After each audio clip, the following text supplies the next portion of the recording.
This is our plaintiff, Tony 2.0. He alleges that Mikki didn't watch this week's movie.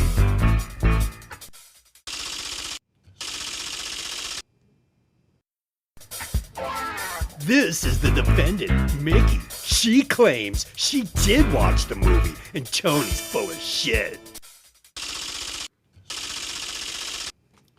Find out what happens this week on Hey, Did You Ever See That Movie Court?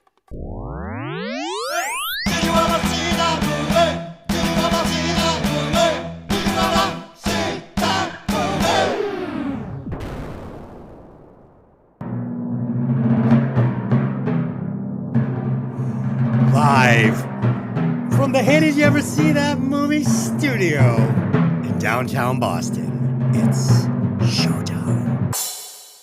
Welcome to Hey, Did You Ever See That Movie? I'm your host, Des, and as always, I'm joined by my lovely little co-host, Lynn. We might be through with the past, but the past ain't through with us. And joining us again, the podcaster with 1,000 potions, Mikki. Hello, everyone. And last but not least, the podcaster, packing heat, Tony 2.0. All that bullshit is true, you know.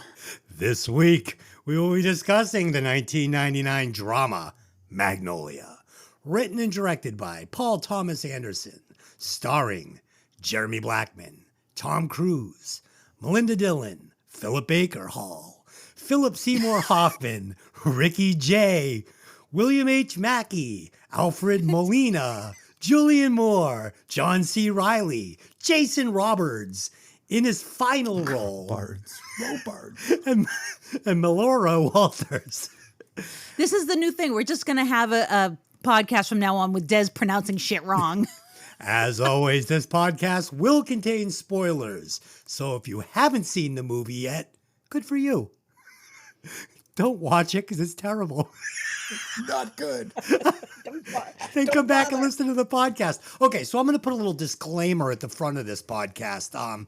For anybody that doesn't want to hear us attack this like wild dogs on a dead bunny in the woods, I would just stop the podcast now. I want to also apologize to radio up front. I know you love this movie. I know you requested it and wanted to hear us review it, which we're going to do. I just don't know if you're going to enjoy this review. So there you go. I would like radio to reimburse me the $2.95 to rent this movie and $20 for the 3 hours I lost watching it.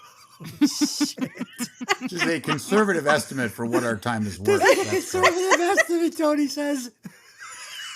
Okay. You know what, dude? This pained me. It fucking pained me. Dude, Tony, I was so angry I had a fight with myself. I literally had an argument with myself after the hour. I contemplated throwing the remote control through the television. Okay? So as I says to myself, I says, self, Yeah. don't throw the remote. Saturday afternoon, an hour in, I'm like, are you fucking kidding me? 2 more hours of this? My whole fucking Saturday. And I didn't even know how long the movie was, and we didn't start it till like 8 o'clock last night. And I was like, are you effing? Like, No, like I you said started it earlier. at 8 o'clock at night. Yeah, it was- Yes. You know what, though? I've never gone to sleep faster because this movie fucking tired me out watching it. Jesus And like Christ. I said, I don't want to give too much away, but clearly we didn't like it. But he Say. was literally screaming at me. The movie was so bad. He was picking fights with me. They had a fight. I apologized, woman. They had a fight. They For hated some the reason, movie. you're the bane of my existence when it comes to this movie. They had a fight. They hated the movie so much. Mikki, I would look at, after like an hour, I looked at the timer and I had a pit in my stomach, right? Like it was that kind of pit, like when you know you have to go see the doctor in the morning. Like it was like, oh, no. 2 more hours. I'm laughing at your text when you said that you told Dylan there was no way I was going to sit through the whole movie. You did call it because we had a session where we figured out maybe there are cliff notes for this film and we can just skip it. And Mick looks at me and goes, "We're committed now." I'm like, "Good for you, Mick. Good for you. That's right. Thank you for sitting through it, Mikki. We are dedicated reviewers here. We're not taking the easy way out. We do the hard work." I've done 100 movies with Mikki. I said it to Lynn on fucking Saturday afternoon. I go, there is no fucking way Mikki is sitting through this whole movie. Okay. Okay. So we do not do a Patreon. So all we do is we ask you to go over to the merch store at vvr.printify, printify.me, pick up a coffee mug, pick up a t-shirt. It'll help us with the costs of doing this fine podcast. And for the record, Radio has paid his due. He bought 2 shirts, and that definitely buys him 3 hours of all of our lives. So there you That's go. true. Right We on. love you, Radio. There you go. Thank you. Thank you, Radio. Next, we will be doing The Conjuring with original flavored Tonys. So yes, show up in 2 weeks if you would like to hear us do The Conjuring. I've never seen it. It's scary movie season. It is. I've never seen The Conjuring. Mickey, I know Oh you've my seen it, God. right? You horror movie people need your heads examined. What the hell? I said to him the other night, I said, "Can we please watch a scary movie?" No. That's not what I sound like at all. Don't listen to her. She's insane. Yes, it is. No, I looked at you very calmly and said, "You know that there's no chance in hell of that happening, dear." Let's do some opening thoughts on this one. So, I have never seen this movie before. I will never see this movie again.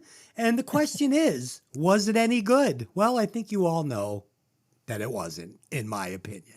But I do want to say, we checked Rotten Tomatoes, and this thing has like stellar scores by the average man and by the critics. So I don't know, man. I don't see it, but maybe I'm the minority. Yeah. What I noticed was that people either loved it, like were kissing this guy's ass, or was like, this was the biggest pile of shit I've ever seen. It doesn't make any sense, blah, blah, blah. So there's 2 camps. It's not a middle of the road movie. You don't like, either you're digging in deep and seeing all this symbolism, or you're not. Oh, dude, it makes perfect sense. I saw all the symbolism. I completely followed and understood the movie. You just didn't care. I just didn't give a fuck. It was 3 hours of the most convoluted, bloated exposition with 4 stories that just I didn't care. By the way, that's a great line. Bloated exposition. Those are 2 terms that are highly applicable in my knowledge. You are, Tony. And you know the worst part too. It's a well thought out bloated exposition. It is. It is. Because there's no missed portions in this film. You have everything from biblical references to incredible acting and it was somewhat moving, but it's also so sandpaper fucking dry that you just want to close your eyes and forget you've ever seen it. Tony, by the time of the movie that came around where it is moving and you're supposed to cry, I was so fucking jaded by this thing that I couldn't even muster up a tear. And you guys all know I'm a big crier. I love to cry in a movie. I cry at everything. But this one, I was like, fuck you. Fuck you. I'm not even going to ask you two if you've ever seen it because you agreed to do this podcast. So I know you never saw it. Well said, well spoken. Okay. Box office. With a box office budget of $37 million and a box office gross of $48.5 million, this movie made $11.2 million more than it should have. So this was considered a dud. You got to figure. I mean, you're only making $48 million on a $37 million investment, and you have stars like Tom Cruise in it. This was a piece of shit. Let me give you a synopsis. An epic mosaic of interrelated characters in search of love, forgiveness, and meaning in the San Fernando Valley. There you go. Our movie opens with a prologue cataloging 3 historical events that are rife with incredible coincidence. 3 men that kill a pharmacist whose surnames happen to mirror the town where the killing happened perfectly. All 3 were hanged for their crimes. A blackjack dealer who, in his free time, enjoys scuba diving, scooped up by a firefighting plane and dropped into a fire. The coincidence comes from the fact that the pilot of the plane had been in a fight with him days earlier at the blackjack table, and the pilot commits suicide. And Sidney Barringer, who has had enough of the violent relationship his parents have, climbs to the top of their apartment building to jump. He does, and is hit by a shotgun blast as he passes his own living room window, his mother having been brandishing the weapon at the time. He would have survived the jump if not for having been shot in the stomach, and the ultimate irony is he was the one that loaded the shotgun, hoping his parents would kill one another. So I'm writing these notes in the hindsight of having already watched the movie totally. Initially, when we get these couple of scenes, I'm like, okay, well, we're investing a bunch of time telling these stories. So these are going to tie in somehow to the plot. These are important. I should be paying attention. But it really didn't. Like, this made no fucking sense. And you're wasting 10 to 15 minutes of my time with this stuff that literally does not tie in at all. So I'm not really sure. Like, I thought this was going to be like Memento or something where you have to follow the threads. It wasn't. Shout out to Patton Oswalt, though, as the blackjack dealer. I like him. So it made me laugh when I saw him. Yeah, I also want to address this grim opening scene where the narrator lays out many ways one can die and the difference between chance and fate and everything in between. I thought this was a cool mosaic portrait of death throughout the years and was relieved when I realized it was just a quick montage to set up the flavor of the movie, and I didn't need to go back and try and learn all these characters and their situations leading up to these deaths. Because it was a lot in a very short span. And yeah, Delin, shout out to Spence Ulchin. If you know, you know, right? But honestly, I wish these were the characters. I wish this was the premise of the movie. But this had nothing to do with the movie. Because this movie isn't really about anything. It's not about death. It's not about all of... Dude, what the fuck already, right? What the fuck already? This thing has nothing to do with the movie, and not one actor in this appears in the movie. What the fuck already? I don't know what to say after that, because you've really hit it right on the head. I was confused, is I guess the best word to say after watching these opening group of scenes, on the context that my brain is trying to link them somehow, going, what the hell is the common kind of, denominator here between all these goddamn things? So I'm like, okay, well, it was kind of weird and cool, but I don't get it. And I don't know the point. And of course, our narrator is telling us about this set of circumstances, but not how it all fits. And I'm like, is it simply, I think, Mick, you said it, was it simply coincidence, or is there something more to this?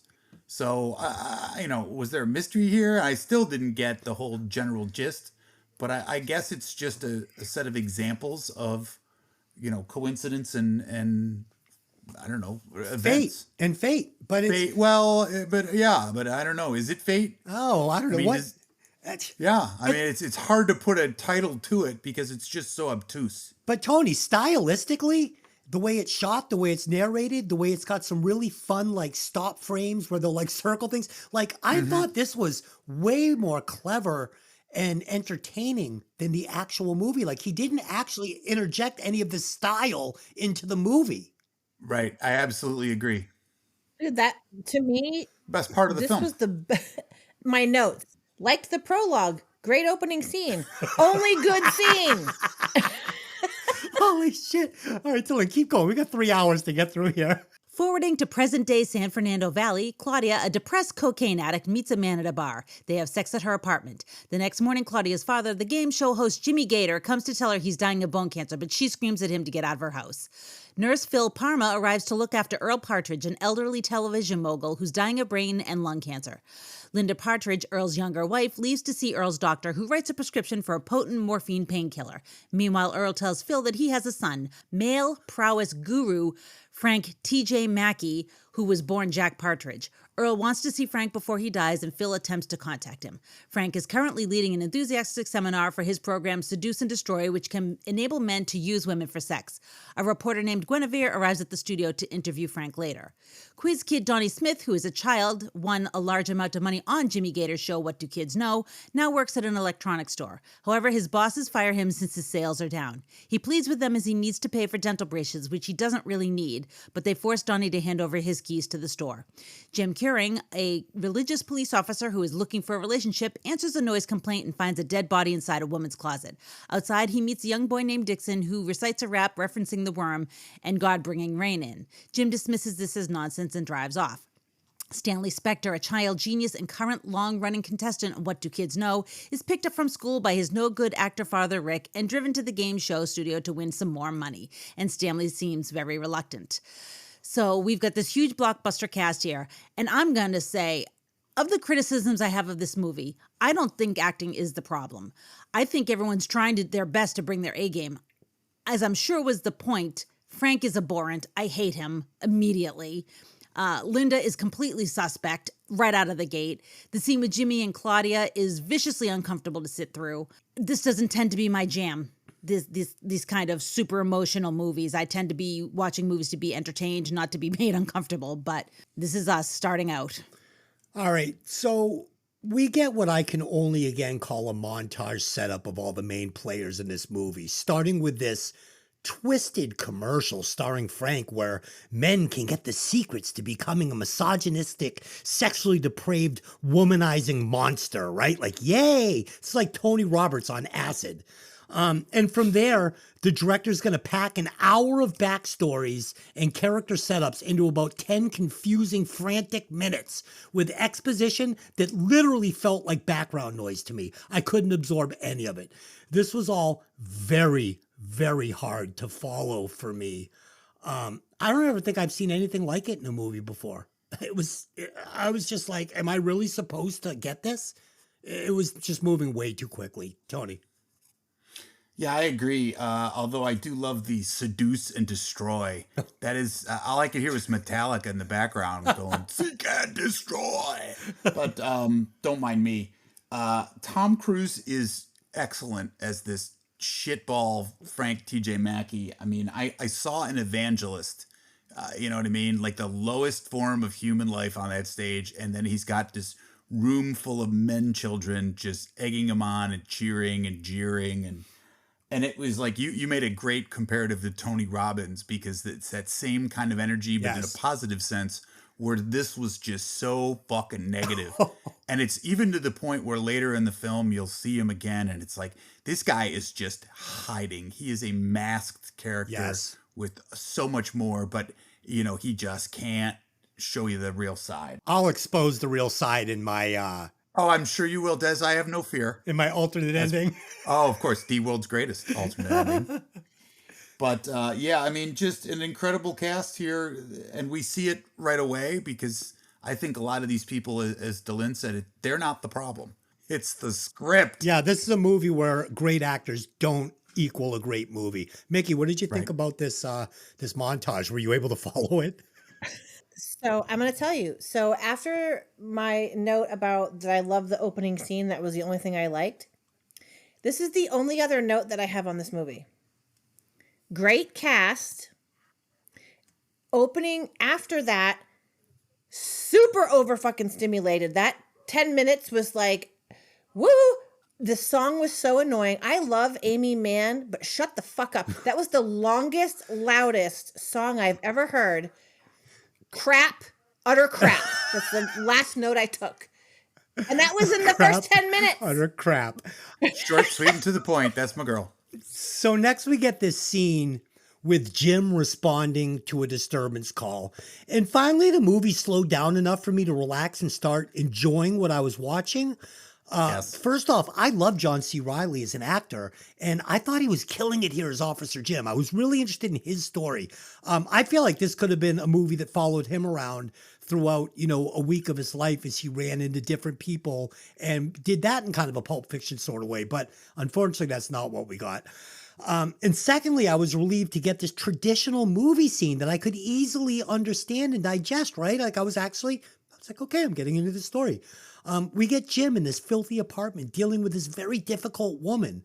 And honestly, he deals with the situation surprisingly well. I thought that he was going to be a bumbling cop, but no, he has the situation under control, right? He finds the body in the closet. And then we get this quick cut to a scene of Linda receiving a script of morphine to help the hospice care of Earl. Oh man, talk about breaking up a good fucking vibe, right? You know he's dying of lung cancer from the montage with the cartoon. That was kind of clever. But at this point, I don't really have any idea of his relationship to Linda. Is it his daughter? Is it his wife? I don't really know. I don't really care. I usually don't like movies that make me work this hard to understand them, especially when I know I have 3 hours to try and process this fucking bloated sack of information that's being thrown at me like rapid fire. And I thought Julianne Moore was way overacting in this scene and it ruined the scene for me. She's better than this. It just didn't work for me. Yeah, I'll give her credit. I think she did a job of acting because her character is such out on the fritz, Yes. banana. I mean, the lawyer or was it the doctor? The doctor looks at her and says, "Are you on drugs?" Because she's nails on a chalkboard, fucking batshit crazy. And she's like, "I just don't know what to do." It's like, shut up and take a tranquilizer is what you need to do. Catch your breath. And at one point, I think he actually says that. He's like, you need to take a breath, you need to relax, and you need to get your head together. Honey, you say that to me all the time. But Tony, you know who it reminded me of, who the character actually reminded me of? It reminded me of Sharon Stone's character in Casino. But Sharon Yes. Stone fucking nailed it, man. It felt like a real whacked out crazy drug addict, where this just felt like a Hollywood actress trying to do it. I really don't think she is a whacked out crazy drug addict. I think that she may dabble, but it was more to the idea that I think her use of chemicals was to try and kill herself, not to the point where she's an addict. Right, You right. know what I mean? She's not a Julia where she's using to forget the memory of a trauma or something of that nature. It's more to the point where she's now being slapped in the face by the death of Earl. Yeah, the two actors that just didn't land their stick their landings for me were Tom Cruise and this character. They both just felt overacted and unrelatable in a real world type movie where you're trying to sell me these real people, and they both just didn't feel like real people to me. To your point of John C. Reilly, real quick, I think he was great. Oh, he the was. problem is there is one scene, and it's short. It's maybe 35 or 40 seconds before we cut to Julianne Moore, and it's him after the apartment scene where he's called in the backup, and it's the EMTs and the other cops and the detectives all talking amongst themselves, and he is not involved in the conversation. Yeah. When he does say something, they basically poo-poo him. Yep. So you get the idea that although he is a squared away guy doing his job well, he's not getting acknowledgement for whatever reason. He's a beat cop. So you can, well, and it's also the idea that in LA everybody's got a partner. Right. He doesn't have a partner. Right. You know what I mean? Yeah. So there's definitely something wrong there, but keep going. Mikki.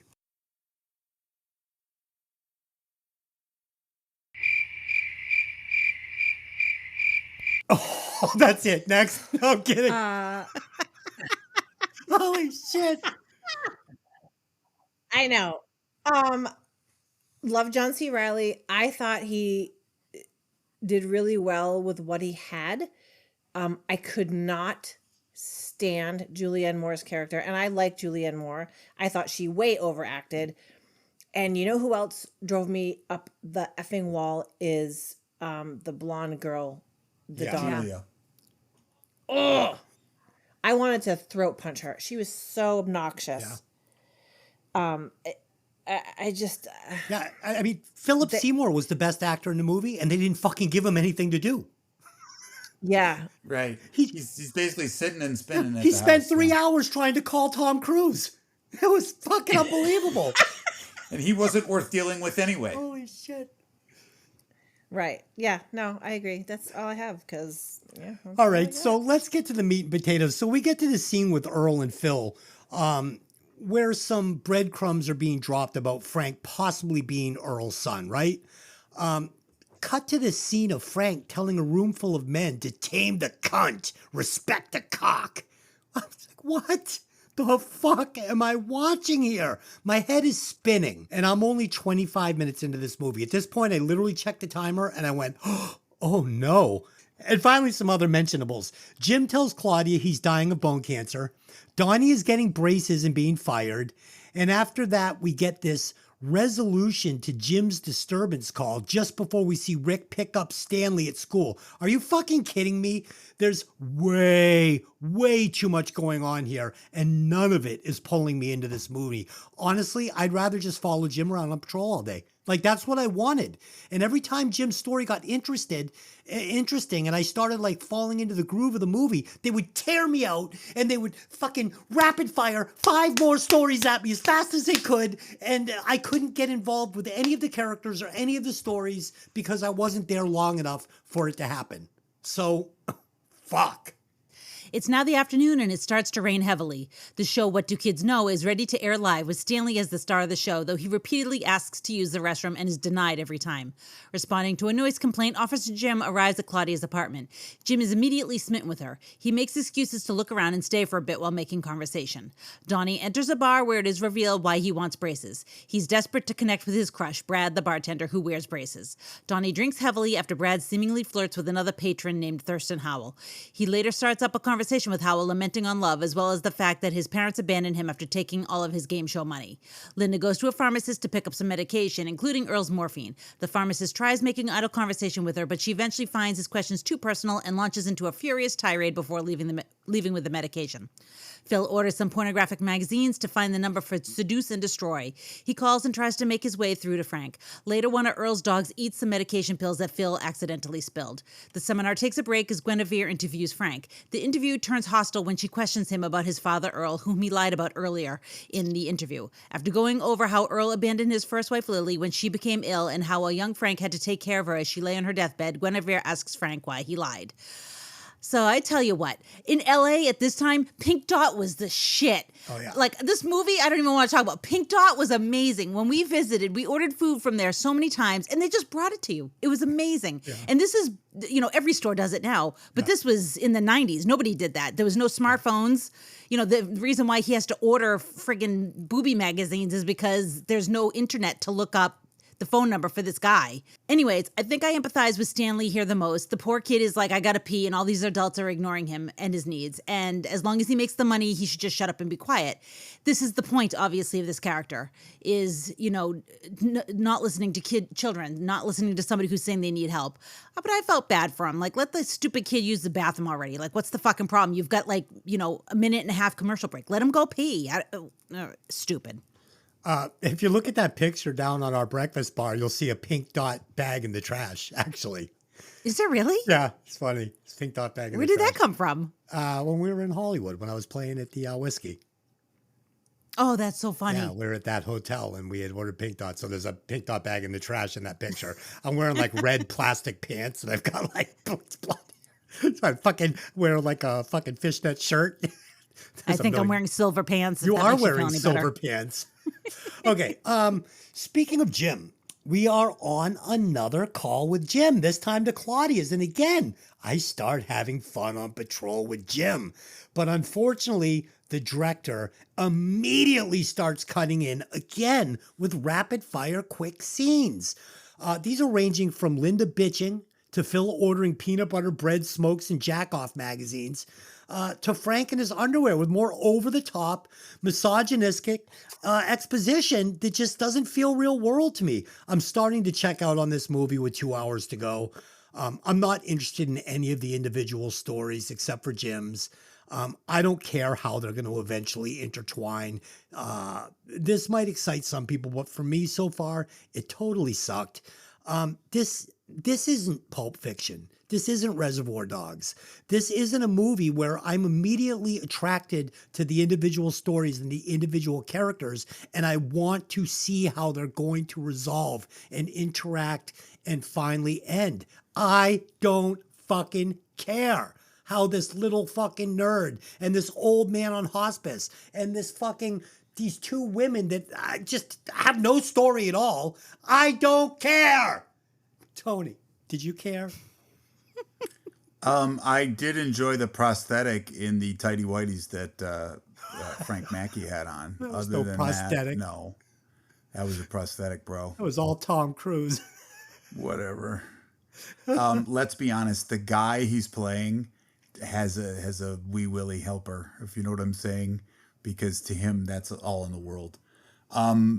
Yeah, I think the whole set of scenes is just beyond belief. You know what I mean? I don't know how else to say it, but I mean, even to the point of the music, like Mikki said, I enjoy Amy Mann as much as the next person, but not only is this music terrible, but they play it over the dialogue so that it's to the point where you can't understand what the fucking people are saying.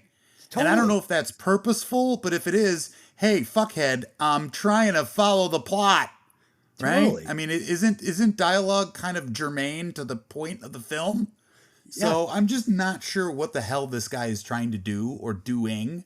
And it's just frustrating because every time you turn around and you think you can get in somewhere, they've cut you to another scenario or scene, and you're just it's supposed to be these intertwined themes of coincidence, but it just feels so fucking random that you just can't follow. It's almost like Paul Thomas Anderson was like listening to the Amy Mann album at home, like a teenage girl, like on his bed, kicking his feet. And he was like, I've got this great idea and I'm going to use all these songs in this album and I love it so much. And it just Yeah. like. Help me, wait a minute. Was this actually an album she did of cover songs? I don't know. Or did he, I was going to say, because if she did, I've lost respect for her because she's a talented musician. But doing these songs in the way and the fashion of which they are done in the film scares the shit out of me because she got a lot more fucking talent than what she did. You know what I mean? That initial song with Julia is so annoying, and it sounds like she's trying. One is the loneliest number. Yeah. Tony kept saying, "Can you turn it up? I can't." And then somebody started yelling at me, "I can't fucking hear it." And I'm like, "I can't either." I'm like, it's annoying as fuck. I can't hear what the people are saying. And the worst part is it's almost like she's doing it poorly on purpose to drive home the point of the song, and it's like, the fuck do I care? So She probably saw a preview of the movie and said, "This movie sucks so bad. I'm gonna sing loud enough so nobody can fucking hear what they're saying." I think it was the other way around, where she said, this movie sucks so bad and I need a rent check, so I'm just going to do this shit and get the hell out of Dodge. So it says here on Google, Amy Mann wrote some songs specifically for the movie. So That makes sense. Well, I'm glad she got paid. well, it says the director was inspired by her music. Other songs she performed already were in existence, but some she actually did for the movie. So she was pretty involved with doing the music. So good for her for getting some money. Yeah, not only that, but I think she has to be this annoying purposefully. She's not an annoying artist, you know what I mean? Right. This is stuff she turned it up to 11 because it's fucking one louder to Right. give the intended effect. Spinal Tap, if you don't know. Thank you for the reference. Yes. So next we get this weird scene of Donnie eye-banging Brad, the bartender, as he basically sucks on his own finger, right? This is just so weird. It's never explained why. And this is before we abruptly cut back to Officer Jim falling in love at first sight with a total train wreck called Claudia for no reason. Again, makes no sense at all. Then we cut to a quiz show and then cut back to the bar for some boring exposition between Donnie and Dr. Klopek from the movie The Burbs. Before we again cut back to this interview with Frank going off the rails while we cut from character to character and scene to scene, ending with the pink dot guy and another phone call from Phil to Frank. And I don't fucking care. Seriously, what the fuck am I watching here? You're seriously telling me that one of these stories is about a dude that wants braces? Like, okay, I get it. This is a parallel between the small child and Donnie. This was Donnie when he was a child. I get it. It's not interesting. I don't fucking care. And you're going to interject this man into the movie, and the story arc you're going to give him is he wants fucking braces and can't afford it. That's interesting. This is Mr. White in fucking Reservoir Dogs. This is fucking Zed in the basement in Pulp Fiction. No, this is fucking trash. Tony.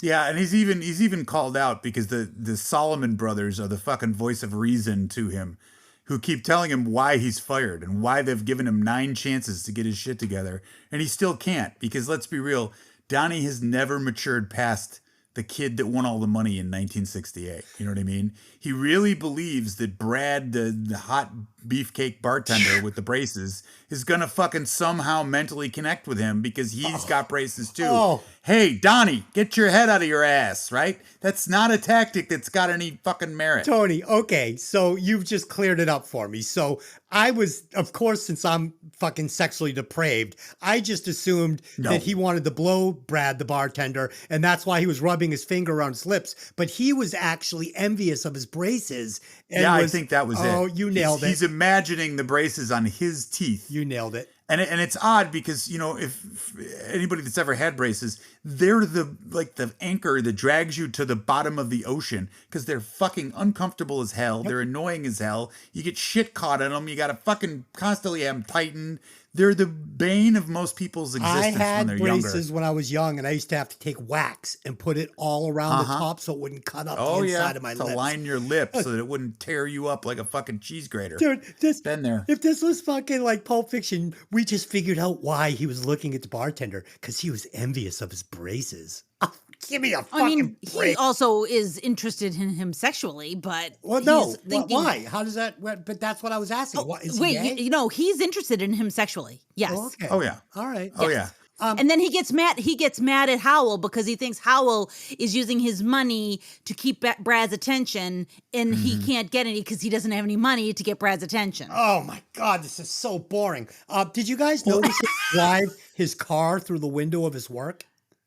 Yeah. It was glossed over so quickly. Like, I what? don't even think it's his work. I think it's like the No, fucking store next It door. was or something. it was like a 7-Eleven or Yeah. something, and it was an excuse, I guess, for his lateness. yes, I because don't- he's constantly late. Was it? Because they broke his ass and they said, "Oh, you drove your car through a window? So what? You're late again. You're always late." Just what?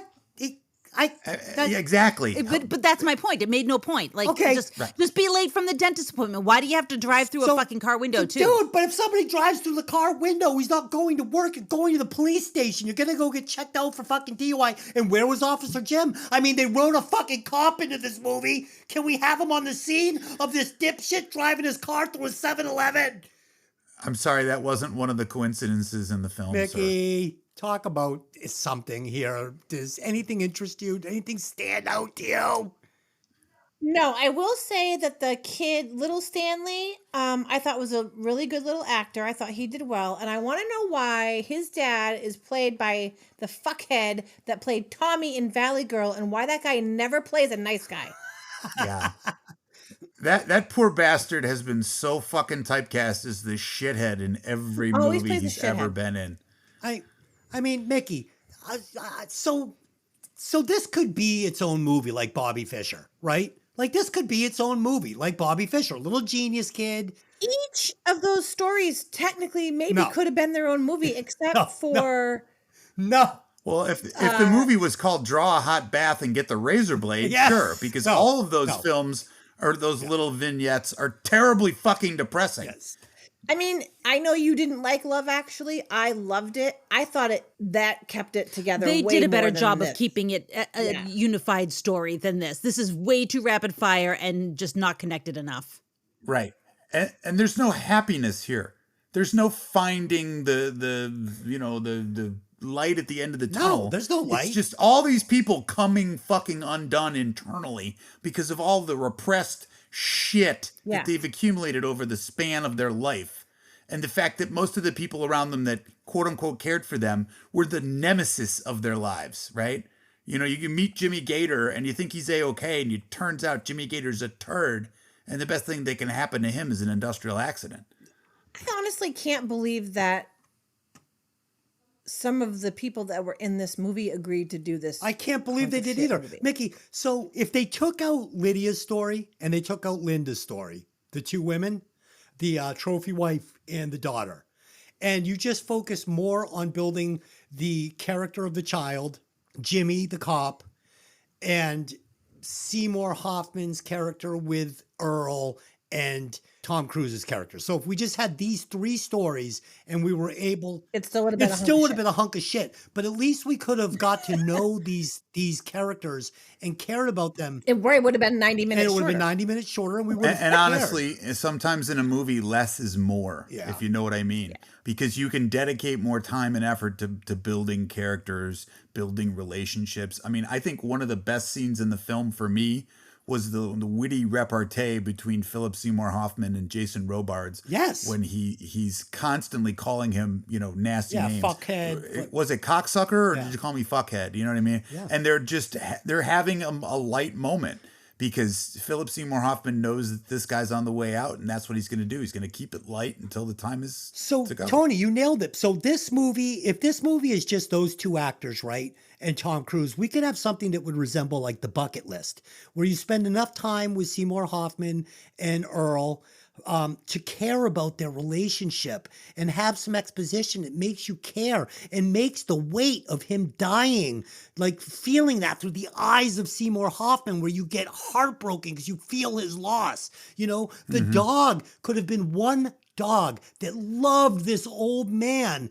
and when it died there would be some weight there, but this director was such a fucking magoo, we didn't get any of that. I don't even know the dog's name. Can I tell you that I was just looking, and I guess the role of Earl was originally supposed to go to Jason Robards, but at first he was sick, so the director went to George C. Scott, who, according to the director, threw the script across the room and said, "This is the worst fucking thing I've ever read."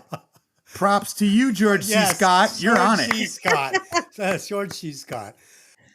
Sadly, I think that Jason Robards, although he has no blocking and he has very little acting that can be done from the reclined position in bed, he does do an excellent job, because A, he's a great actor, and B, he's really dying in both real life and in the movie. Yeah, no, he did. But it's the kind of thing where there's so little of him known that it's hard to relate. You know what I mean? Yeah. You don't get a lot of backstory. You don't get a lot of information. You have to sort of piece it together, and it's disjointed and difficult, and there's some here and some there, and it's, fuck it. If I wanted to watch a goddamn whodunit, I would have watched Clue or something, but this is not that kind of film, and it's hard to put it all together. I fucking hated Clue. Yeah, it's because you got no taste. I think I hated this more than Clue for sure, but it was Sure, close. hope so. Clue's a fucking amazing movie. The more recent one or the old school one from the 70s? The one with Tim Curry. Yeah. Okay, more recent. That was a hard movie for me to get through as well. All right, Dylan, let's keep rolling. It's now nighttime. Linda confesses to her lawyer that she doesn't want Earl's money because though she married him for it, she now loves him and is devastated. The other option is letting his son have the money, but as far as she knows, Earl hates Frank. Back home, she considers sitting in the car until she dies of carbon monoxide poisoning, but stops and brings Earl's medicine inside. A drunken Donnie confesses his feelings to Brad, then vomits in the bathroom. He later returns home and gathers some secretly made spare keys to his former employer's store, planning to rob the money for the braces. On the game show, Stanley stops answering questions because he has wet his pants. Jimmy collapses from either cancer or the drinking, and while he rallies, Stanley refuses to get up for the final round, instead accusing everyone of using him. The show is forced to end without a clear winner, and his father, Rick, is furious. Stanley runs and breaks into the school library. Jimmy returns home to his wife, Rose. Officer Jim leaves the apartment, but not before arranging a date with Claudia later that night. After he leaves, Claudia puts the cocaine back on her table and turns on the TV to watch What Do Kids Know, just in time to catch Stanley's rant. As the show ends, Claudia cries. Officer Jim spots a man suspected of killing the closet man earlier in the movie, called the Worm, and takes chase. The Worm shoots at Jim while Dixon runs and steals Jim's gun. Both Dixon and the Worm flee, and Jim becomes a laughingstock among his fellow officers for losing his gun. Phil attempts to reach Frank, while Frank becomes cold to his interviewer. While he doesn't take Phil's call, he returns to his seminar where he's clearly unhinged and emotional. When Linda realizes who Phil is calling, she reacts violently. After a tearful apology, Linda leaves to commit suicide. She parks at another location and takes some medication with alcohol, while Earl laments to Phil about the regret that he has abandoned his wife and son. Phil then gives Earl the morphine. What follows is a bizarre, somber sequence where 9 main characters sing along to Amy Mann's Wise Up. So this little musical break, it's a little weird. It's not necessary. A little? Yeah, for all the wandering around the script does, I didn't mind this as much as I minded some other things, but again, you could have cut this out. It wasn't important. Of course, at this point, though, I did notice that when the rain stopped, Exodus 8:2 pops up on several bus stops. So I'm like, obviously, this guy has all the finesse of a fucking ball peen hammer, because it's like, oh, that's a hint. Go look at what Exodus 8:4 is. And of course, it's about, raining frogs and stupid shit like that. Let my people go, As for Donnie, oof, bro, he's such a broken person. He needs serious therapy before he gets with anybody. And in fact, I think that's the tagline for this movie, Magnolia, all these people should be in therapy. Yeah, I'm thinking electro fucking shock therapy, okay? They don't need to sit down with a shrink and empty their fucking heads. They need to be hooked up and fucking zap back to reality. Dylan, just hearing you read off these segments is making me angry all over again, because it just sounds like convoluted, just babble.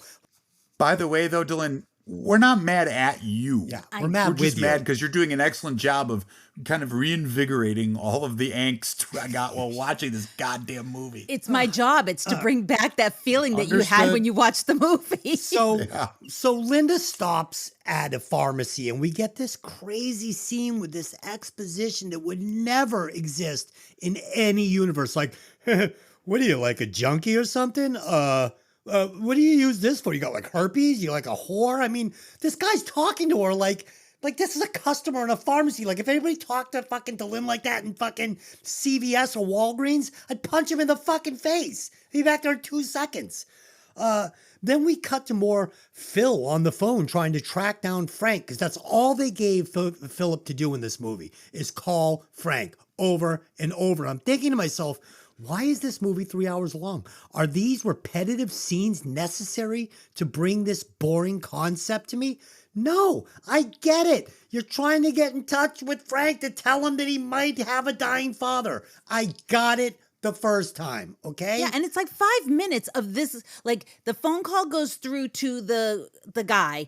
The guy then walks down the hallway and he gets on the elevator and he's like, I'm almost there. And it's like, you literally could have just had him call somebody that was sitting right in the room with him and just hand him the phone. Good. Like, why this? It makes no sense. Am I bored with Frank? Yes.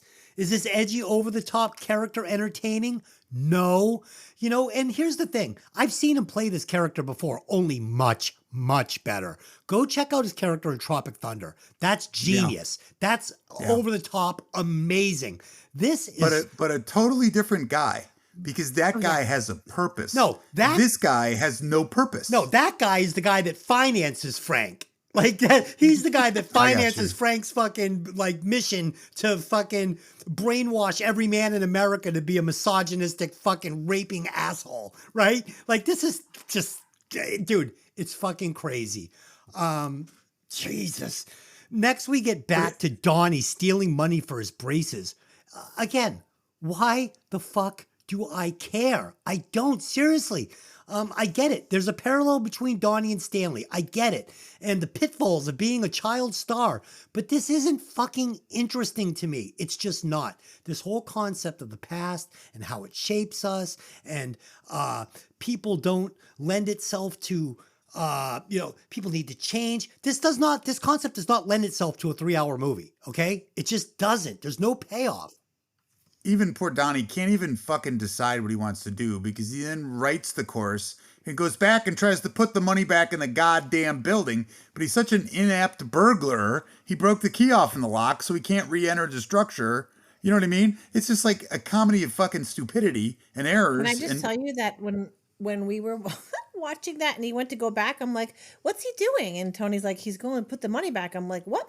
I had checked out. I didn't even, I was watching it, but didn't see the scene where he took the money. Because, Mickey, who cares? First of all, the character doesn't have bad teeth right off the bat. His teeth are fine. He doesn't even need braces, right? Until he falls off the telephone pole. Secondly, this is not a fucking solid plot point. A guy needs braces, so he's going to break into a convenience store?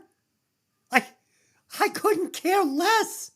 Right. The sad part is it's like this character is never gotten any older or wiser than he was when he was a kid on the show. And he's just spending all of his time blaming his life on that and what his parents did after the fact, instead of picking himself up and making the best of what he's actually got. But you couldn't write in a better concept than he wants braces? Like he's going to steal this money? Couldn't he have been had a gambling problem? He's run up a debt and these guys are going to fucking kill him if he doesn't pay back the money from, give me something. But sadly, that's no more interesting because I got problems too. So I don't need to know about Donnie's problems. Yeah. Well, and that's how nerve-wracking this movie was.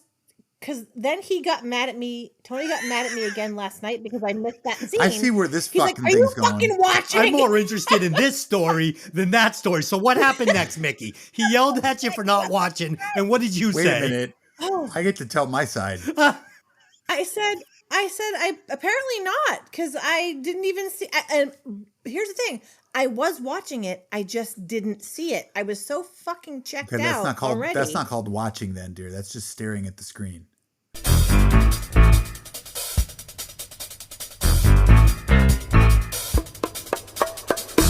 This is our plaintiff, Tony 2.0. He alleges that Mikki didn't watch this week's movie.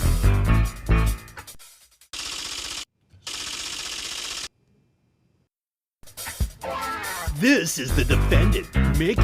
She claims she did watch the movie, and Tony's full of shit.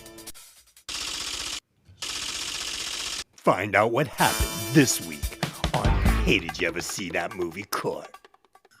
You know what I got most annoyed with is that not only did she make me recant it to her, which was painful enough, but it was the fact that she was making me watch it and pay attention while she got to goof off. What the hell? Okay.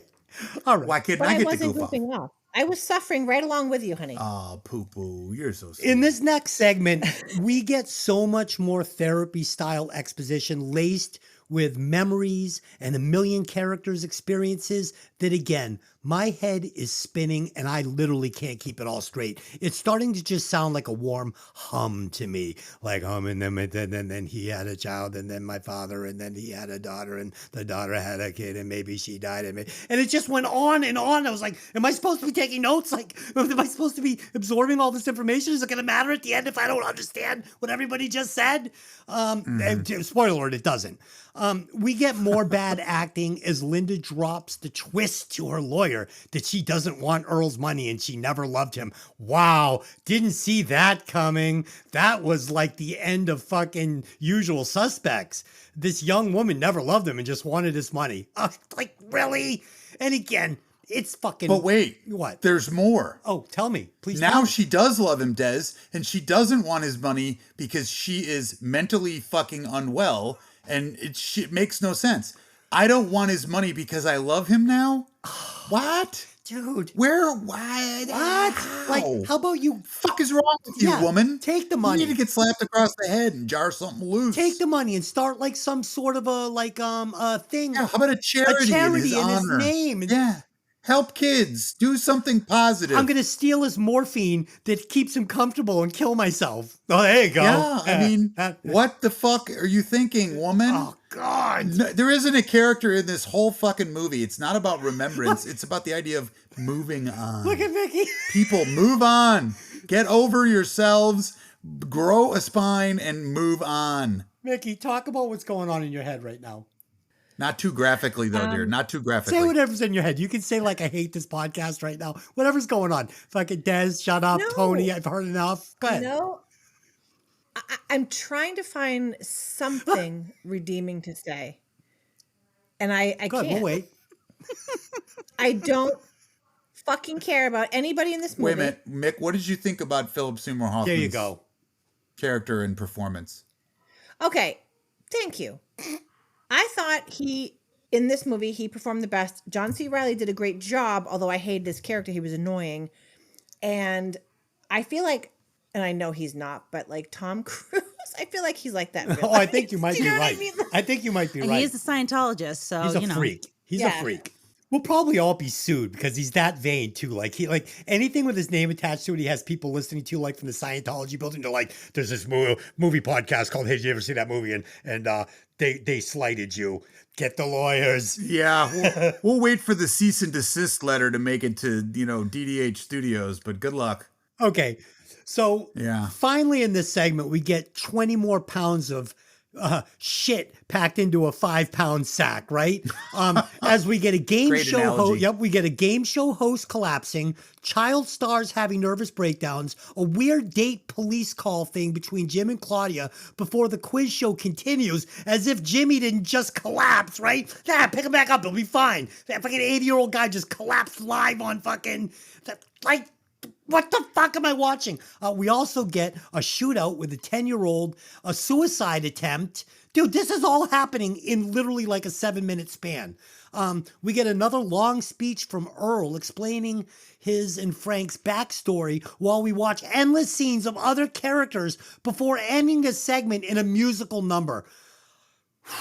Trust me, I get the concept of the movie. I get it. It's not hard to get. I just don't like it. I don't like the rapid fire bloated delivery. This movie should have ended here. This should have been the ending of the movie, and I might have given it a point. But no. Just like the song says, It's not going to stop. That was the song. I'm like, oh, the movie's over. This is great. It's not going to stop. Tony. Yeah, I agree. I'm going to say the one thing, and I realized it just as we were talking back and forth here. The one thing I'll give this movie is that it's obnoxious to the point that I think if you brought it out today, you would never get past the screening audiences in the trial phase of the film. Because one thing I will say is that it's so graphically bad that they would have shit canned it and just put it on the editing floor. So you had a little bit more freedom in, what did this come out, 1999, Yes. 2000, to kind of have a character as fucked up as Frank T.J. Mackey. Yeah, I was going to say, with today, that wouldn't fly. Yeah, absolutely not. They would have censored, literally, Fahrenheit 451 your ass and fucking burned your script and said, no fucking way in today's day and age does this movie ever even get looked at, much less made. Yeah, control the cunt. Oh, yeah. C-word, forget about it. I mean, and in England, that's a term that's used in colloquialism, like they're saying hello or something, So it's the kind of thing where that's probably the boon of this film, is that it is very liberating that way. But it's so grating on the other side that it doesn't even give you that satisfaction. Tony, you know what was weird about it though? So it had this rapid fire pacing where they would take us through literally 10 scenes in 7 minutes, right? But the pacing was so off. It dragged and it felt like it was watching like watching syrup ooze from a tree and try to make its way to the ground. But it was happening so fast. It was like I thought it was going to have a seizure or something. Or I think it was the other way. It was so quick you couldn't follow it, or it was so slow it lost your attention because it was just drawn out and difficult. And if you weren't locked in, you were going to miss some stuff. One thing I will say too, the scene in the rain where John C. Reilly is shot at and falls and loses his gun was, I think, well done as an action sequence. Because of the idea that if you're with the character and he's one of the easier characters to kind of assimilate with, you understand what happened. It wasn't his bumblingness. It was the idea that he got into a situation that he wasn't expecting, gets ambushed. I'm sorry to interrupt you. I just had a question and I got confused on this, and maybe it's because I had checked out. A long time before that. Who took the fucking gun? Dixon took the gun, the little kid. No, I'm sorry. Who was he? Okay, this is where I must have checked out. He was chasing somebody through the woods that was supposedly a killer. The worm, who I think is Dixon's maybe uncle or brother or something. So the worm is the guy who shot the guy in the closet. And the worm is the kid of that woman from the first scene. Oh, my. The lady that was on the couch. Oh, I wondered what the fuck she had to do with anything. That's her son. The worm is her son. And that was why Dixon had a rap about the worm. And so And Dixon the is kind of rain. hanging out with the worm for whatever reason. And in the film, Dixon is always Johnny on the spot. He's always there. Right. And he's the guy Okay. that finds Julianne Moore's character. And of course, Right. he calls 911 and she lives because of his actions, but he also fleeces her and cleans out all the cash out of her wallet. Well, okay. I didn't even know about the worm. That's how fucking checked out I was. It's not I that was you like, were who the checked fuck out. is this? It's not that you were checked out. What the problem is that we don't spend enough time in this story for it to become clear. We literally spend no more than like 3 or 4 minutes in any one situation. Sure. And you don't even see the worm's face. It's No. just a brown, puffy down coat. Nothing. That you see kind of moving here and there. And by the time you've gotten this information, they'll take you through 5 other fucking stories, and you're just not able to. You don't soak enough in You can't any keep one track. you don't soak in any of the vignettes long Okay, enough. it wasn't just me then. Okay.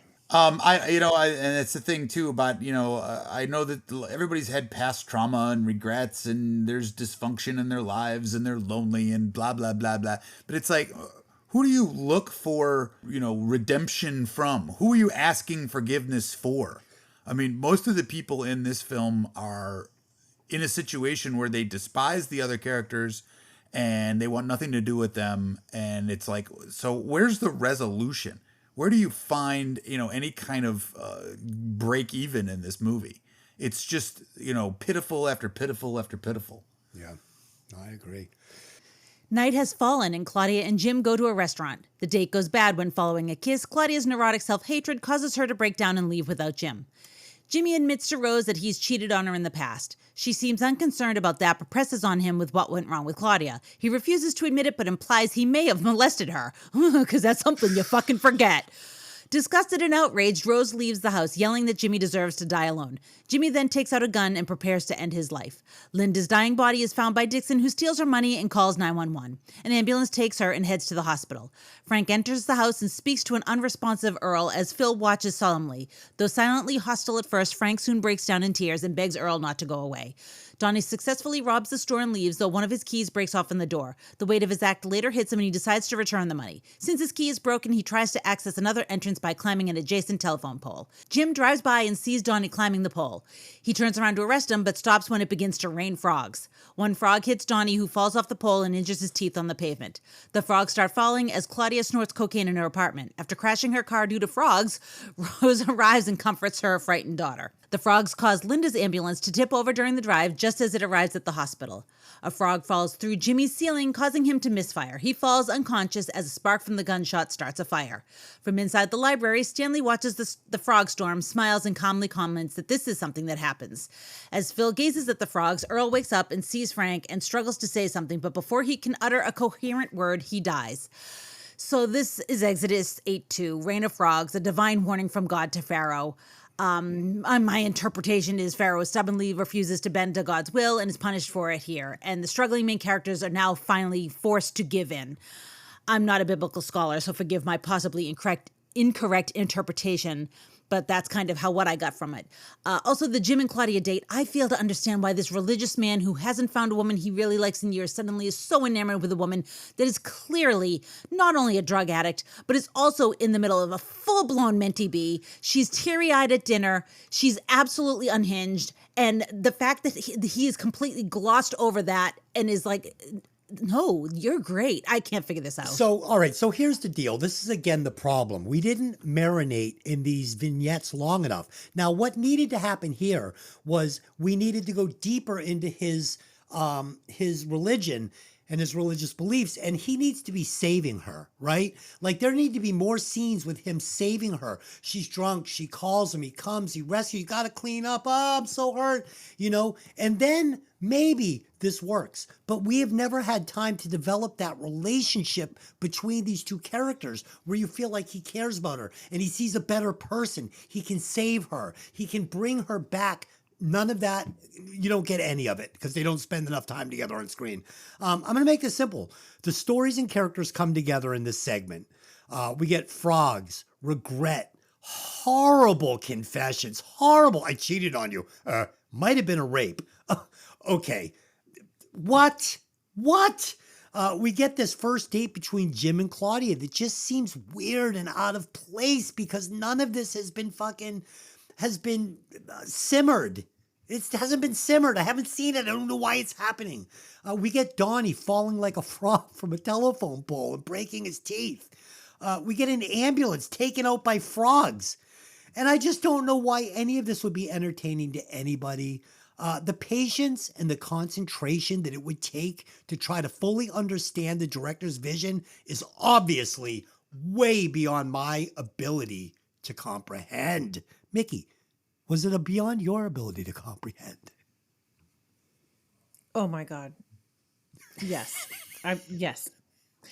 I will tell you that there are a few things in this world that gross me out more than frogs. And that scene made me want to puke. Yeah, I felt bad for the frogs. Yeah, it's I don't know. I think of Greek tragedy where at the end, when the writer doesn't know how to end a story, he uses a device called Deus Ex Machina, which basically means machine of the gods. And the winged horse swoops in and grabs the hero and boop, off they go. Right? It's when you don't know how to end a fucking thing, you end it with this huge cacophony of shit. In this case, frogs. The other thing too is it's like, hey, if you don't want to wreck the fucking ambulance on the way to the hospital, why don't you try slowing down? This guy's like Joey Chitwood, the stunt driver. Goes, yeah, it's so fucking left field with a hockey stick fucked up. I'm just like, dude, it's called the brakes. Don't smash them. Just coast to a stop. You're almost there. You don't have to wreck the fucking ambulance with the patient in the back, right? If you crash, you don't help anybody. You just fucking kill people. So I don't know. What does it all really mean? John C. Reilly gets to help someone. Yippee-ki-yay. That's probably one of the better scenes where these two are kind of bonding as men to the idea that he's like, hey, buddy, you're going to be okay, blah, blah, blah. So you're kind of okay with it. But you know that Donnie's character is so fucked up that he's never going to be okay, and he's like, I don't want to arrest you. I just want to get you help, which is a wonderful thing.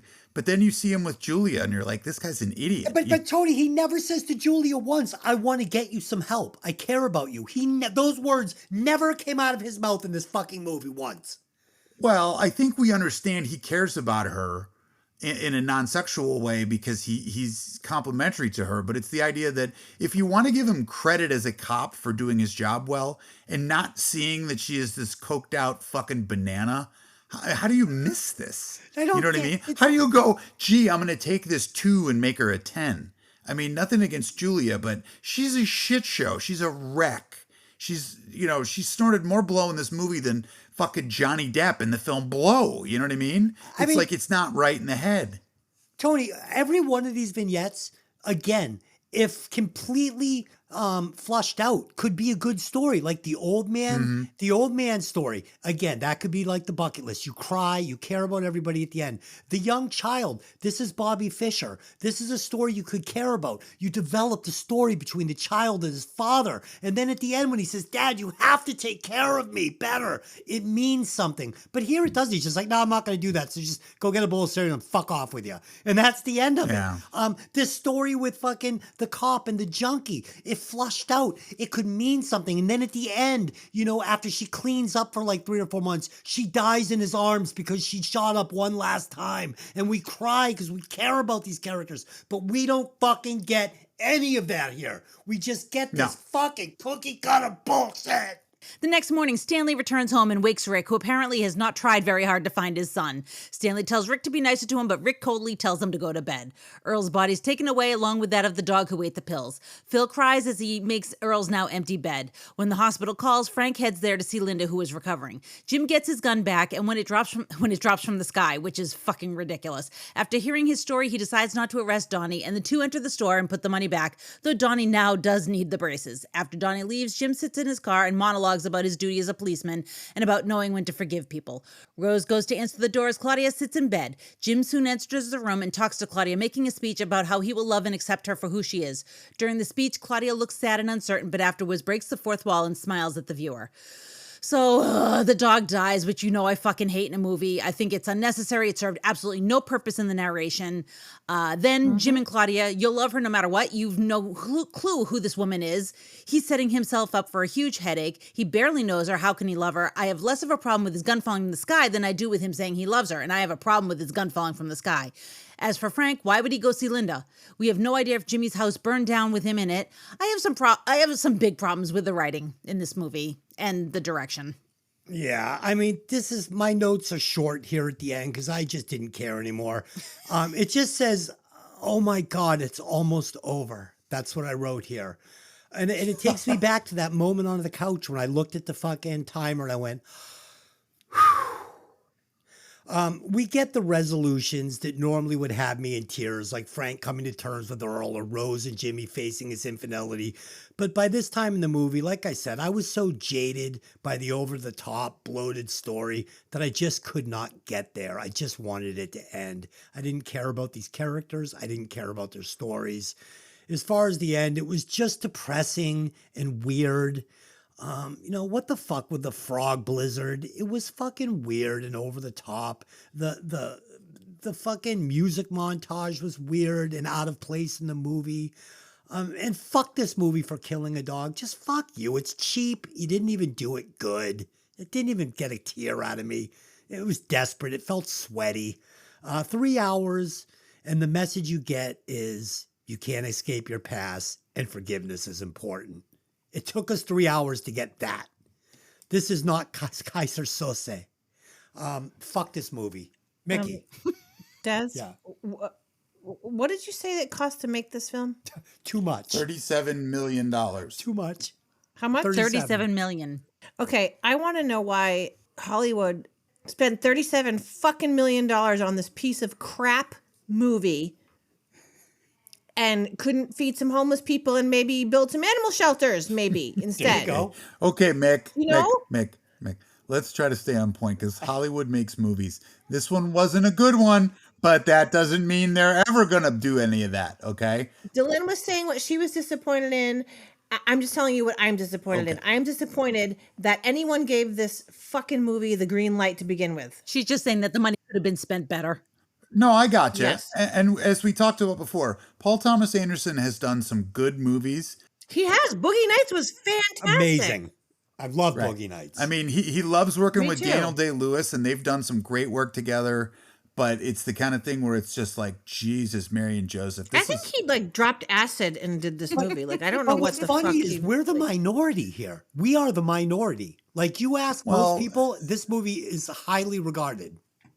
Yeah, but I don't forego the critics because a lot of movie critics are esoteric. But it's and not just the weird critics. It's also No, the- I know yeah. it got a good score on Rotten Tomatoes, but I think, as Dylan said, a lot of people don't like this movie, and they probably didn't rate it because they don't like it. They didn't care You know what enough I mean? to even rate It is not a widely watched film. You also have to understand that probably a lot of these reviews were probably done a couple of years ago. You know, we're yeah, now many. 26 years Yes. out from this movie's release, and Right. audience expectations have changed, audience's tolerances have changed. You know, definitely us watching this 26 years after the fact, I think has also colored, you know, like, again, Pulp Fiction came out 4 years or 5 years before this. Yeah. So that rapid fire kind of thing, I mean, granted, Pulp Fiction is a fucking masterpiece, and this guy was trying to do a Pulp Fiction style, and it didn't work for him. But Except it wasn't an action film in any way, shape, or oh, form. yeah, no. so I'm I just don't- saying he was trying to do that Pulp Fiction style. similar stylistic. Yeah, with this really kind of, what's the word I'm looking for? Like not thriller. That's not a drama. Almost this big drama right. thing. Almost disjointed in its the way it's Dude, shot. this was like exactly. trying to watch 2 full seasons of Days of Our Lives in 3 hours. that's what this felt like to me. Like I don't know. They flesh out characters a shitload better on Days of Our Lives than they did in this fucking movie. Jesus Christ. If you miss an episode of Days of Our Lives, you don't miss a whole lot because you know exactly where you left off. All right, let's land this frog. do it. Okay, so You there do it it. is. You're the host. You do it. Yeah, do it. All right. You do it. So there you go. We have broken down Magnolia for you. I hope that you guys enjoyed the discussion. Radio, I hope that you're going to continue to listen to the podcast. Yeah, radio. It ain't personal. It's just business, bro. It's just We're with you. business in this one. Like I said, we're the outliers. This is actually a really good movie, so I'd check it out. Let's go over to the recasting Liar. couch. You fucking liar. Let's go over to the recasting couch. I would replace Julianne Moore with Sharon Stone because I liked her much better in Casino. Mickey. I would have fucking fired everybody and not made the whole fucking movie. Okay. Tony, what do you got? I'm going to replace Tom Cruise and I'm going to go out on a, what do you call it? On a limb, I guess is the term. It's not Ralph Fiennes. Is it Joe Fiennes? He was in. Yeah, from Handmaid's Tale. Yes. The commander from Handmaid's Tale. Only because I think Ralph Fiennes is a little too demure and Joe is a little rougher around the edges. I don't think I'm familiar with the actor. What else would I know him from? He'd be good. Yeah, he'd be good. He at was that. in Enemy at the Gates with Jude Law. He's done a lot more of the smaller roles because he's not really an A-lister, but he's definitely he's of that ilk. He's like the Baldwins, where everybody had a movie career. The Fiennes family has done very well in Hollywood. And At this point, I'm just going to have to take your word for it. Delyn, what do you got? okay, So I also replaced Julianne Moore, and I replaced her with Nicole Kidman. Yeah, that's fine. Makes sense Better. to me. Yeah, it's better. It's an upgrade for sure. It's an upgrade. Okay. Did it annoy anybody else that we never found out if the fucking Jimmy Gator house actually burned down? oh, it did. Yes. But they don't show it. They just show a little spark of fire and then nothing else. You know what? This guy thinks those are like fucking analogies to whatever. I guess. He's just an odd duck as a direct. I mean, No, when you write, direct, and produce. I'm sorry, I didn't mean to take us back there. Did anybody not care? Because I didn't care. Okay. No, I wanted that fucking guy to shoot himself. I wanted to see his brain splattered on the wall, because when you can honestly tell your wife you're not sure if you molested your daughter, that's called a mental defect. Okay, you've got fucking problems. You know what? And I actually liked that character previous to that speech. I'm going to add this to my alternate ending. She takes the gun and shoots him in the face the moment he tells her that. Repeatedly. Yeah, I like that. Yeah. Okay. She empties the fucking cylinder right. into his head. All right. That works. That's just. And then she goes, "You deserved worse because I did it quickly for you. You should have been." Well, no, she shoots him in the genitals first, Nice. There you go. and then she finishes him off. Okay. Works for me. So that'll be the group alternate ending. Okay, that was all of us. We just Fair. riffed that. Okay, so let me give you my real alternate ending. As if we'd end the movie like that. Yeah. Let's do the Scooby-Doo ending. Good call.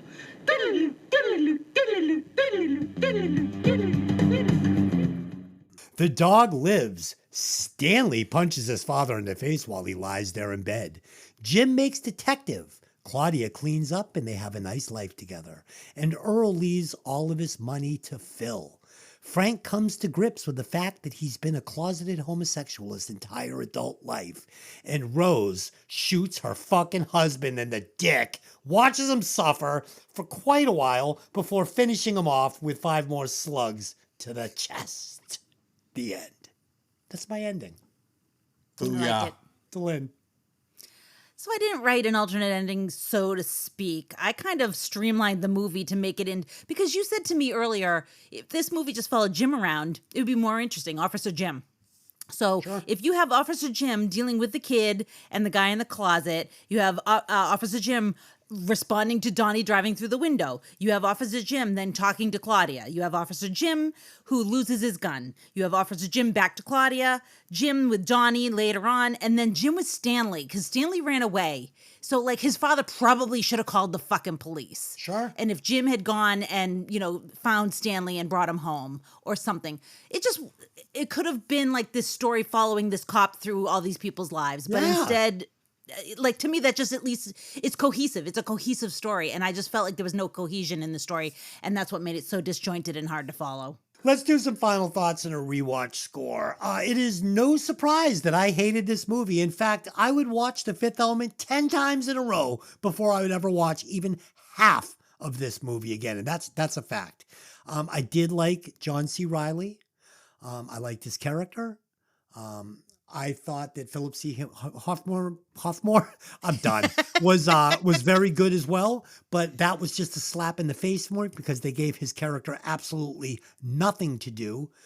I was going to give this movie a 0.75 just because, there was some good acting, but I'm not going to do that. You know why I'm not going to do that? Because this movie fucking sucked and it was painful. It hurt to watch. So this is going to be my very first 0 on the show. It's a 0. This is a 0. Tony. I will concur with many of your thoughts. I think, unfortunately, as we've kind of summarized, we have a great cast that was just not given enough meat and potatoes to work with. Philip Seymour Hoffman is extremely expressive. Jason Robards was great. John C. Reilly does an excellent job. And unfortunately, I'm still left wanting a whole lot more. I can't give it a 0. I was thinking, you said a 0.75. Yeah. I'll give it a 0.75 because of the fact that I think that the movie in and of itself is well shot. It has good character actors, and they tried their best with what little they had to work with. And how do we say it? There were points where I was with the film. The problem is there were so few of them that I can't give it anything more than 3/4 of a point. Yeah, my thought behind the 0.5 is that I gave The Fifth Element 0.5. It's my lowest scored movie ever. And the fact that I would watch it 10 times before this, it can't have the same score. It just can't. Mikki. I think the only thing that could have made this movie worse is if they threw in a scene with John Travolta strutting down the street. No, then it gets a So- point. Some Bee Gees. Hey, if I was going to say, if you had the Bee Gees in the background, Yeah. that's a point and a half. There's Fuck another it. point too. We're up to 2. That's it. Yeah. There you go. So I'm gonna give it. I will say that it did have a good cast. It's just they didn't. Have enough to work That's with. it. Yeah. Right. I'm gonna give it a 0.10. You're giving it a full point? No. No, 0.10. 0.10, so a 0.1, essentially. 0.01? Is that what it is? 0.01? No, 0.1. Okay. Why do I giving have it- that? Why do I keep bringing You in have this such a third fucking number? weird thing about the points. Just let me handle it. Delin does math, if you can't guess, ladies and gentlemen at home. Delin does math. Dylan, speaking of points, where are you putting your point? Jeez, I gotta be honest with you. Like, I really don't want to fucking. I feel so bad. Poor Radio wanted us to do this movie, and we're gonna just fucking shell it. It's so bad. Shelled. Yeah, but radio knew what they were getting into when they suggested it. Yeah, I can't do any more than 0.25. I'm so sorry. You know what? You get some great actors here and they can't make it land because the fucking movie is out of control. It's fucking out of control. Dude, we beat this thing like Nikki in Casino and threw it in a shallow grave while it was still breathing and put fucking dirt on its fucking bloody face. Oh, shit. All right, add it up and just tell us that it's at the bottom of the pile. Yeah, it's at the bottom of the list. How It's did at it- 108. Well, somebody's got to be at the bottom. And Well, if it this makes you one's feel any better, that means Urban Cowboy is no longer the bottom movie. Dude, that was fucking... Oh, I would watch Urban Cowboy again in a heartbeat. Dude, Okay. I would watch. Me too. I have the next 2 days off because my birthday is Tuesday. I would watch Urban Cowboy on a loop for the next 2 days before I would watch this movie one more time. That's it. That's only because you like Wes. All right, all right. I'm actually wearing that exact same shirt in that I picture was going to say, downstairs on our 'cause breakfast bar. I know you still have one of those shirts in your closet. A picture of me wearing it in our kitchen. Okay, Nice. So that's it. Next week on our sister podcast, Violent Vinyl Radio, we will be breaking down Vixen's self-titled debut album, Vixen. So we're going to talk about the ladies of hair metal. I listened to that album. It's more like I won't be crying. yeah, it reminds me more of Scandal. I am the warrior. Like it kind of reminds me of that. music. Scandal was way Oh, better. way better. No, way Patty better. Smythe, yeah. But this is as much hair metal as Scandal was hair metal. It's not hair metal. It's 80s pop. Right. Right. All right. If you guys By the way, I love the new VVR logo that you did. It looks really, really sharp. yes, that was actually hand painted by a very, very talented artist who did it for us. And Is that on the new VVR shirt? that I have one, and it was done in this super high resolution. So I got one of these shirts, Nice. and I got the coffee mug, and Kick ass. and By the way, listeners, if you do buy the coffee mugs, please get the bigger one because I got the smaller one and I'm regretting it.